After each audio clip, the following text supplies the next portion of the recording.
Tukire Kristo arahiri ujya muntu wese yuba umukama akorana akanyamuneza amabwirizwa yiwe arahiri ujya muntu wese yuba umukama azoronka ubuzima bwiza. Turagushimiye cyane mukama kuko nawo kumenya utamwimenyesheje. Turagushimiye cyane nyagora ku ngoma kuko nawo gukorera ngo byemere atari we wamutoye. Turagushimiye mwami w'abami kuko nawo vuga kuri umukiza atabibwiwe na mutima wo mwiranda akorera muri twebwe. Mukama turagushimiye ko twiriwe turi bazima. Turagushimiye kuri isaha 12 ndasabye umugisha ndasabye umuhezagiro ku bana bawe uyu munsi biriwe baragira utwigoro dutandukanye kugira ngo batake ubutungane bwawe bubagereko. Dawa twese ubyagiye mu ijuru uyu mwanya nasamitse umunwa wanje kugira ngo nshime izina ryawe, shime ubutungane bwawe, shime ubuntu bwawe, shime impuhwe zawe, shime imbabazi zawe, na cyane cyane mukama nyobowe na mutima wo mweranda nifatanye n'ubwoko bwawe bari ku mpande zine z'isi. Uwo wese afise ikintu yakoze uyu munsi nk'akigoro kugira ngo ninazi izina ryawe nawe uturekurire ku imigisha yawe. Uyu mwanya ncishije bugufu umutima wanje, uyu mwanya ncishije bugufu ubuzima bwanje. Ndasabye ngo utugirire ikigongo hose tuhagendeye mu ntege nke bigatuma umwasi yinjira mu marangamutima yacu. Ndasabye ngo utugirire ikigongo aho hose twavuze ibidakenewe, aho hose twashesha amarangamutima yacu kugira ngo twipakure kandi atabo turi gukiza atabo turi guhembura, maze bigatuma umwasi agira igihengeri. Dawe yagiye mu ijuru waravuze ngo nimumara gusobanukirwa ikiri ngombwa igikenewe ngo mukacyatuza akanwa kanyu ngo nzobumvira kandi nzogishiramwo ubushobozi geze gishike mu buzima bwanyu. None rose mukama natuye imbabazi ku buzima bwacu, none rose mukama natuye ubwenge ku buzima bwacu, none rose mukama mpamagaye ubudahangarwa bwawe ngo bube kuri twebwe kugira ngo muri twebwe uyu munsi twirirwanye amafungo. Urabizi neza ko twamye turadodora kwidirisha ry'ijuru, urabizi neza ko twamye turadodora, urabizi neza ko twatambiye imbere ya altari yawe nyeranda, urabizi neza ko twasengeye kuri altari yawe nyeranda kuko duhisha ntiwatunyegeza utuye muri twebwe. Byumvikana ko duhagaze hose dushobora kuhabyaza umusaruro, dushobora kuhakora umugisha nk'uko wabisezeraniye Yozuwe mu kigabane cya mbere cy'igitabo cy'umurongo w'8. None dawe byagiye mu ijuru imbere y'uko imibiri yacu yumva ko ikiriho igifite uburenganzira bwo gufungura, uburenganzira bwo kunywa, uburenganzira bwo kuvuga, uburenganzira bwo kuganira, uburenganzira kuko umwe wese afise icyo yafashe nk'amafungo uyu munsi. Mukama turagusabye umugisha, mukama turagusabye umuhezagiro, mukama turagusabye igikundiro, mukama turagusabye ubutsinzi, mukama turagusabye ukuramba, mukama turagusabye ukuronerwa. Turazi yuko mu isi y'umwuka hari ikaramu rivivura. Twebwe hari igihe twiyumvira ngo dufise imyaka 40, 30, 20, 15, 16, ariko ugasanga mu isi y'umwuka niho tukivuka, ariko ugasanga mu isi y'umwuka ibidukomeretsa byose twabikuwe ko kumbe twako turavuga ngo je tuzoba dushaje. Hari n'igihe kibigihushana ugasanga mu isi y'umwuka tugaragara nk'abayisi ntitukihari kandi twebwe tuzi ngo turiho. Mukama waratubujije guhanurira abantu ibyiza utabageneye. Ndabahanuriye amahoro kuko ndahanuriye mu mbabazi zawe, ndabahanuriye ibyishimo kuko ndabihanuriye mu mbabazi zawe, ndabahanuriye ubudahangarwa kuko kuko ndabihanuriye mu butware bw'amaraso meranda ya Yesu Kristo. Ndabahanuriye ubutsinzi, ndabahanuriye kuba umutwe muri byose, kuko ndabihanuriye mu kirere cy'ukuzura umwuka wera, mu kirere cy'ukuzura mutima wa mweranda, kuko niwaza n'ibyari byarangiritse bikagira ubuzima. Raba ryiza abakobwa bawe nicyo bari bafise ku mutima, raba ryiza abahungu bawe nicyo bari bafise ku mutima, raba ryiza ababyeyi nicyo bari bafise ku mutima, raba ryiza bisi yamaze kwita ingumba nicyo bari bateke mu marangamutima yaho, kuko nzi ko nayigeze kubikora arateturukwa.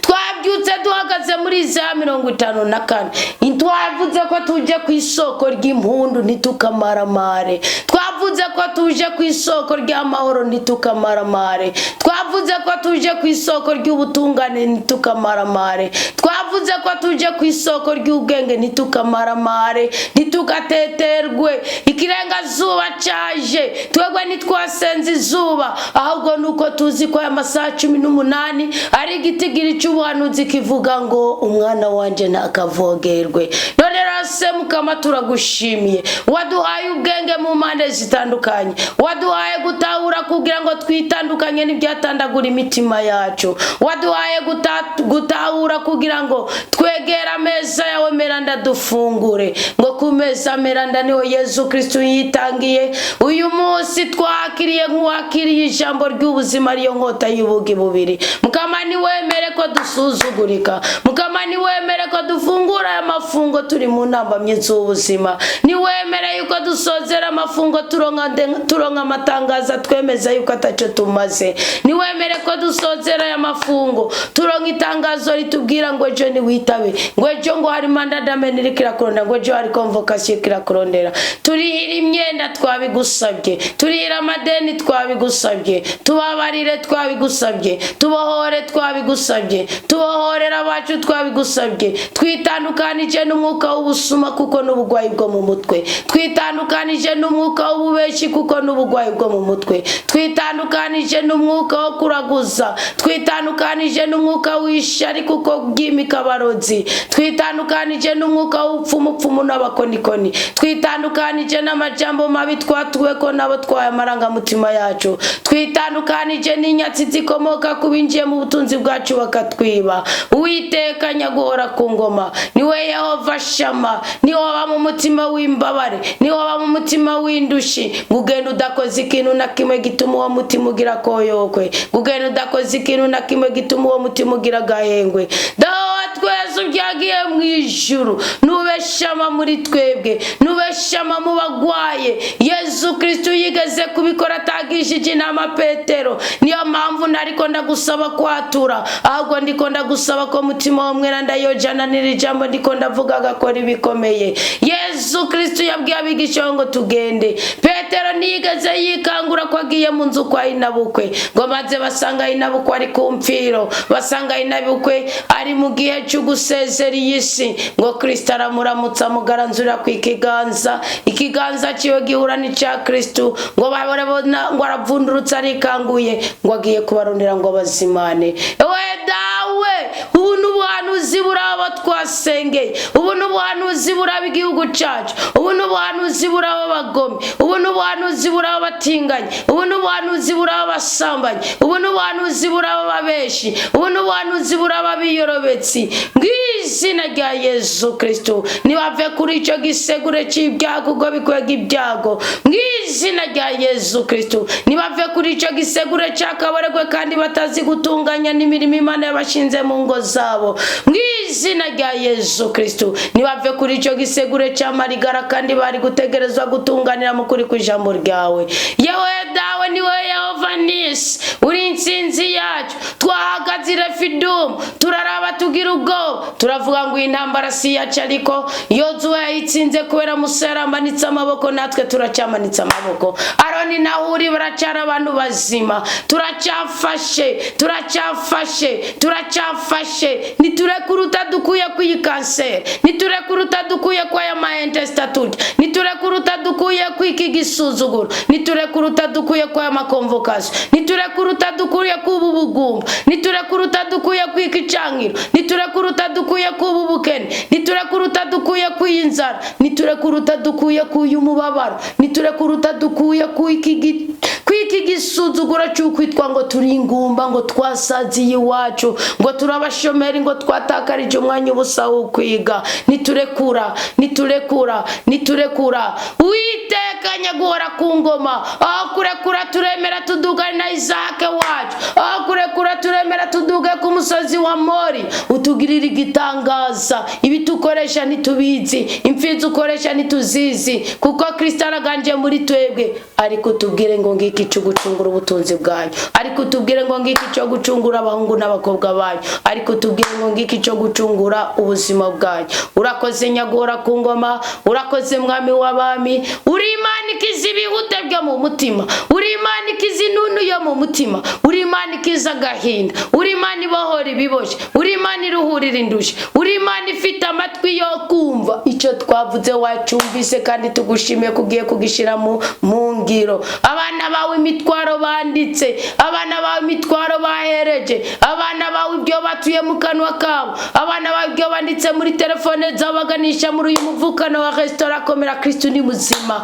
Abari ku mpande zine z'isi, ibyatangiriwe n'ikirere kubera amakonexio, ibyatangiriwe n'ikirere kubera impamvu zitandukanye, mwami Imana nyaguhora ku ngoma, ibyo byose Bibiliya iravuga ngo nibwina bw'ukuzimu zibanga ryaho. Umva ingene Bibiliya ivuga, iravuga ngo nimuze dutere impundu Mukama, ngo duhayagize urutare n'urukiza rwacu, ngo tugende imbere yiwe tumukengurukira, ngo tumuhayagiza mu mazaburi, ngo kuko ibyo agiye gukora nibikomeye, ngo Mukama ni Imana ihambaye, ngo n'umwami mukuru arenga imana zose, ngo ubwina bw'isi buri mu minwe yiwe, ngo amasanga y'imisozi akaba rwiwe, ngo ikiyaga ni rwiwe, ngo n'inyenga ni rwiwe, ngo niwe yabiremye byose, ngo isi yumutse yabumbabumbwe n'iminwe byiwe. Uwiteka nyaguhora ku ngoma, muri isoko ry'ibyiza byose dukeneye. Umva gutaka kw'abahungu n'abakobwa bawe, umva gushima kw'abahungu n'abakobwa bawe. Umwasi ntagatangira amasengesho yacu, ngo Daniyeli byigeze kumubako, ngo ubutware bw'ubuperesi ngo butangira izina ry'isengesho ryiwe, ariko nibyeme byageze ku rwego umumarayika Gaburiyeli araza abura hashika ngo ahe inkuru nziza Daniyeli, ariko umumarayika Mikayeli ngo araza ahita n'inkota aragwana. Daniyeli aronka ubuhanuzi, Daniyeli aronka inyishu, Daniyeli aronka. Ariko Daniyeli ngo yari yafukamye imisi 21, mbwa ngo agipfukama, ngo Mukama yari yamurungikiye inyishu. None rose Mukama hose abana bacumva bababaye, babwire ko no mu gihe batarabona ibimenyetso kwaba ari huri kugira ngo batabare, babwire ko abari huri ngo ubuvugane n'imisozi bahangayikishije, bibuzuze bahuze nabyo. Mwami nyaguhora ku ngoma, ijini ziruke, ubusambanyi bukugweho, akavuyo gakugweho, akabaregwe kagende, inyota zishire mw'izina rya Yesu Kristo. Ndasenga umukristo uyu munsi yifunze itaba agomba gusaba Imana ngo irimukure ko burundu. Hago wa mugisha barakubwiye ngo uzoca uvumuna, hoya umuntu n'ubwonko buyaga, ubwonko n'intebe y'Imana mu mwana w'umuntu nibyo kunda. Hoya hago umugisha wo wisonzaje ibyo kurya, ubwira Imana ngo makanye ko zokongera kwitera insuline mw'izina rya Yesu Kristo. Wakoze igitandukanye n'icyo umuganga w'isi yakubwiye, Imana ifatire kuri uwo mwanzuro wawe. Nawe ari yabikwigishije, bari bakubwiye ngo byicecekere ntiwisonzeshe, Mwuka w'Imana yakuje ko akubwira ngo ifatanye n'abandi, kandi byakunze mw'izina rya Yesu Kristo. Gwagashagwa rumere neza, ntuzosubire kugira isukari yiguriza mu buzima bwawe. Ewe mwami Imana nyaguhora ku ngoma, soko ry'ibyiza byose, wowe rumara ntimba, wowe ukiza ubugumba, wowe ukiza ubugwayi, wowe ubohora ababoshe, wowe uruhurira indushi mw'izina rya Yesu Kristo. Uko twatuye ko twamye mu masengesho, uko twatuye ko dusozera amafungo y'umunsi wa mbere, tukabyatura izuba rirenze, ntitwasenze izuba, twasenze Imana rurema yaremye byose, ibiboneka n'ibitaboneka mw'izina rya Yesu Kristo. Abarika ibisuzuguro byari bihanamiye ubuzima bwacu, bihabwa itangazo ko tubikuweko, bihabwa itangazo ko bituvuyeko, bihabwa itangazo, bihabwa itangazo, bihabwa itangazo ko zahora ari inzige zari zarekuwe n'Imana kubera ubudadarare bwacu, kubera ubugome bwacu, kubera kutamenya kwacu. None izo nzige tuzikuweko, kuko ubuhanuzi bwa Yoweri n'ubuhanuzi bwa Marakiya ndetse n'ubuhanuzi bwa Isaya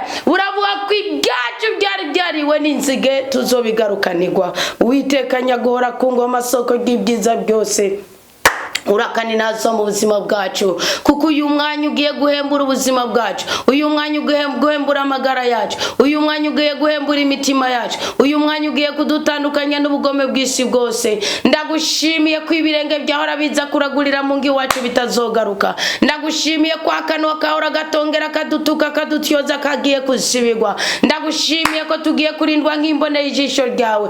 Ndagushimiye kuri abahungu n'abakobwa bawe bakubwiye ngo nahora ndyamye ngo kugira ngo ngaragaze ko ndi umushomeri, ngo ndabico wongorera.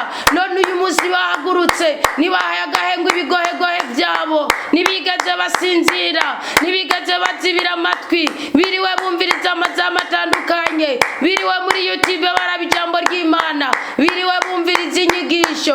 Mw'izina rya Yesu Kristo ugiye guheraho nyene ubahe n'akazi bakora, kuko bamenyereje umubiri wawe gukora, bakamenyereza amaso yabo kubona, bakamenyereza intoki zabo gukora, bakamenyereza n'amatwi yabo kumva. Urakani nazo mukama, kuko ibyo ukora birakomeye. Urakani nazo mukama, kuko ibyo ukora ntibisanzwe. Mw'izina rya Yesu Kristo ndagushimiye kuri buri kintu kimwe cyose, buri gisubizo cyose. Ndagushimiye kuri abana bawe babibiye ayo masengesho. Ndagushimiye kuri abana bawe babibiye igikundiro cyabo. Ndagushimiye kuri abana bawe babibiye ibiganza byabo ngo bigira umugwiza.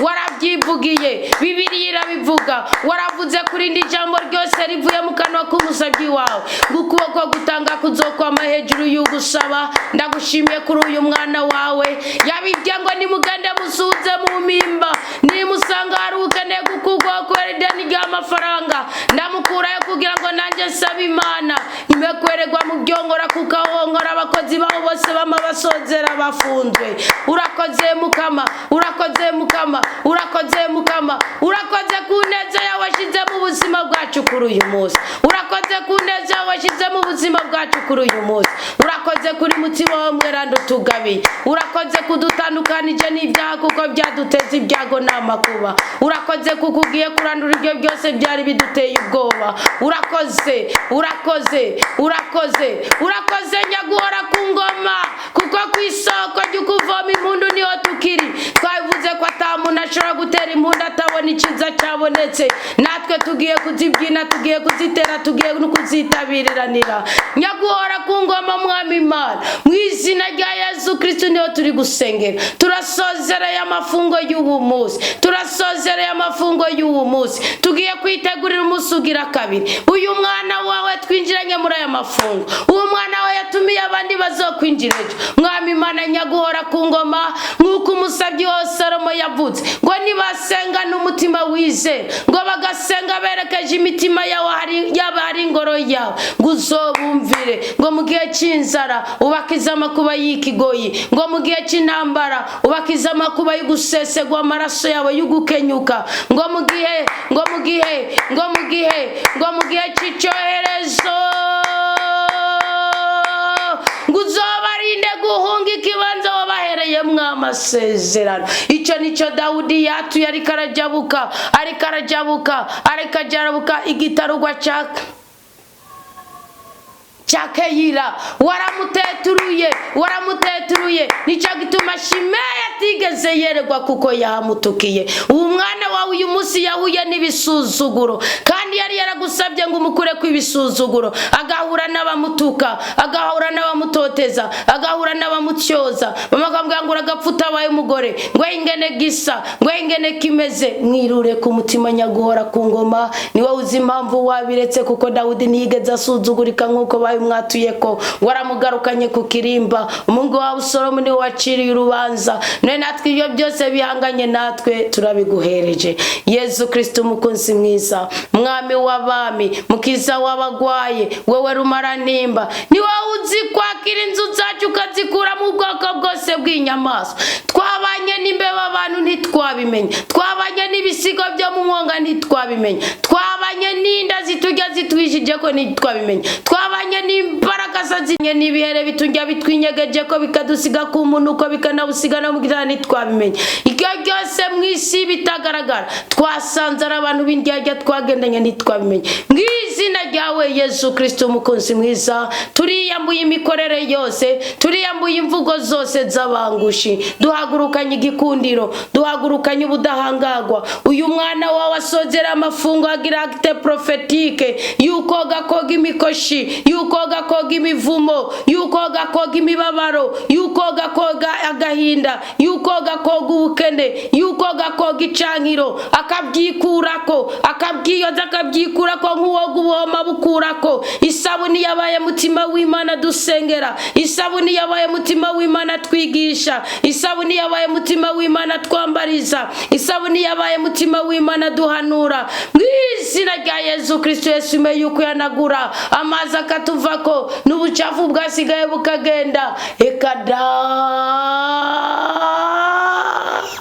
Yesu metwasanze amazamu twagiye tubamwo, niyo yagiye duhuza n'ibihe by'ukugira ikiringiro, tukareka gutawakuba, tukareka kumeneka umutwe. None rero Yesu Kristo umukunzi mwiza, ubwoko bwawe duhezagire. Uyo mukristo agize acte prophétique, uyo mukristo yakiriye amavuta akisiga, n'aba amavuta yo mu mubiri, ya amavuta ya elayi, ya amavuta ya vaseline, n'aba y'amamesa n'ay'amakoto, amavuta ariyo yose. Mu izina ryawe Yesu Kristo umuha igikundiro, mu izina ryawe Yesu Kristo umuha amahoro. Umuvyeyi agiriye acte prophétique abana biwe, uyu muvyeyi ari kwandika agapapuro ashima, kuko uyu munsi yagiye abona reaction, kuko uyu munsi yagiye abona kimwe mu byo yari yasabye Imana. Mu izina ryawe Yesu Kristo rushirizaho kumugirira neza. Ubwoko bwawe butabare, ubwoko bwawe buhembure, ubwoko bwawe bunezereze, ubwoko bwawe burinde. Icankiro turacyase, akavuyo turakase, ibisuzuguro turabyase,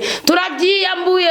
Umwana wa yakiriye agahuzu kamesiye kandi kagoroye akakambara, avuga ngo nitandukanije n'ingeso mbi, kuko imuzi mu isi y'umwuka irasigura imico, irasigura ingeso, irasigura indangagaciro. Uyu mwana wo muhezagire, umwana wo munezereze, uyu mwana wo mutabara, umwana wo muhindurira amateka, uyu mwana wa numurigatira umukonda w'amatanya n'uwa nyina kandi nyina ari umurozi, umukonda w'amatanya n'uwa nyina kandi nyina afise umubabaro w'umugabo yarenze ibigo yamuciye inyuma, umukonda w'amatanya n'uwa nyina kandi nyina yararaguje, umukonda w'amatanya n'uwa nyina kandi nyina we yarakenyutse, umukonda w'amatanya n'uwa nyina kandi nyina ahoranye ibyago. Mu izina ryawe Yesu Kristo umukunzi mwiza, amagaze muri Oze ya kabiri, turikuye kwico gisuzuguro naho natwe twari twaragize intege nke maze bikagwira bikatubana byinshi. Uyu munsi amaraso yawe natweze, amaraso yawe natubohore. Mu isi y'umwuka nakiriye umukasi, ndacacuye imikondo yose ikimatanya n'abarozi, ndacacuye imikondo yose ikimatanya n'abasambanyi, ndacacuye imikondo yose ikimatanya n'ababeshi, ndacacuye imikondo yose ikimatanya n'abambuzi, ndacacuye imikondo yose ikimatanya n'abibyankiro, ndacacuye imikondo yose ikimatanya n'abantu bahariwe amakuba. Mu izina rya Yesu Kristo nicyo citirirwa ibyaha by'abasogokuru n'abadata. Amaraso ya Kristo natweze rwose, amaraso ya Kristo natubohore rwose. Uyu mukristo agorobeje asokoza imishatsi, akavuga tuwite kuko ndiko ndasobanganura imishatsi kugira ngo ireke kubinetere. Sobanganura ubuzima bwanje n'ubw'abagome, abo twaryamanye, abo twifatanije nabo, abasigaranye igipande, abambabaje nk'ababara, abantu nuje ngatunura, abatumye nja kuraguza, abatumye niba, abatumye nishahura nk'indaya, abatumye nigira imboregwa ntaritari byo naremewe. Mu izina rya Yesu Kristo ntandukane nabo n'ibitekerezo byabo bitandukane n'ibyanje. Uyu munsi tubaye abanyamugisha, uyu munsi tubaye abana b'Imana, uyu munsi tubaye abambasaderi b'ubwami bw'ijuru, uyu munsi duhagurukiye mu butware bw'ijambo ry'Imana, uyu munsi duhagurukanye ikigwanisho cy'ijambo ry'Imana n'inkota y'ubugi bubiri. Mu isi y'umwuka irakora, mu isi y'ibigaragara irakora. Urakoze Mukama Yesu kuri kumwe natwe ngo tugire neza, urakoze ko wemeye ku rubavu rwawe rwera ndarutubera ubwihisho, urakoze ko wemeye ku mushaha wawe utubera ubuhungiro, urakoze kutubera urutare, urakoze kugiye kuduha amazi yo kunwa, urakoze kugiye kuna muri migongo yari yarunamye, urakoze kugiye guhakorora ibirenga amajisho ibirenga yari yarabyimbye kandi bisigura ikintu kibi mu isi y'umwuka. Ewe Yesu urakoze, ewe rutare urakoze, ewe zina ryakunze, ewe zina ryakunze, ewe zina ryakunze, ewe zina ryakunze, ewe zina ryakunze. Urakoze Yesu Kristo kugahuza ukeza ugiye kutwambika, urakoze Yesu Kristo kubudangarwa bwawe ugiye kudushirako, urakoze Yesu Kristo ku mitima yacu ugiye kweyura, urakoze kuduhaye kubabarira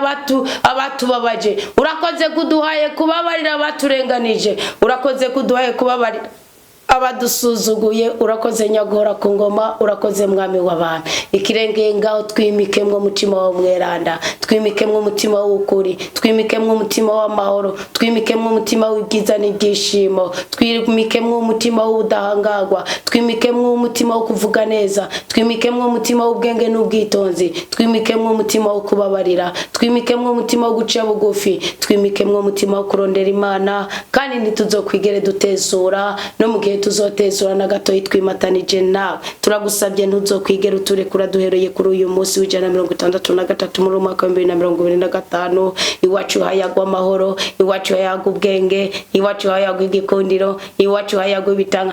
Mera y'ubunyana natu y'umugisha, ndavuga uruju ruhombo, ndavuga uruju umuvumo. Mera y'ubunyana natu y'igikundiro, ndavuga uruju icangiro, natu y'ukuramba n'ukuranirwa ndasegukenyuka. Umugisha ukuramba n'Imana witwihera, turawakiriye mwami Imana nyagora ku ngoma, dukurira abacu ku cyavu bashire ku cyata, gutyo twungira ubumwe tubone kunezerwa ubu no mu myaka yose uko turabana b'Imana kandi turabasamura kwa ubwami bw'ijuru.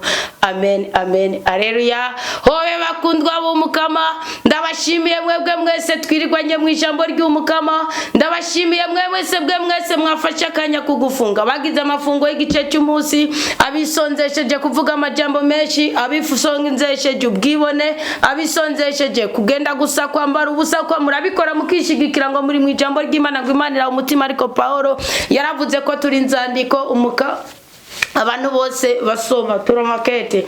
Ndabashimiye mwebwe mwese mwisonzesheje ibihano muha abo mushoboye guhana, ndabasonzesheje mwebwe mwese mwisonzesheje akabare, ndabashimiye cyane mwebwe mwese mwisonzesheje akabare, ndabashimiye kandi abasaba Imigisha mwebwe mwese mwisonzesheje itabi, mwe mwisonzesheje ukuba mu rukundo rutagira icerekezo.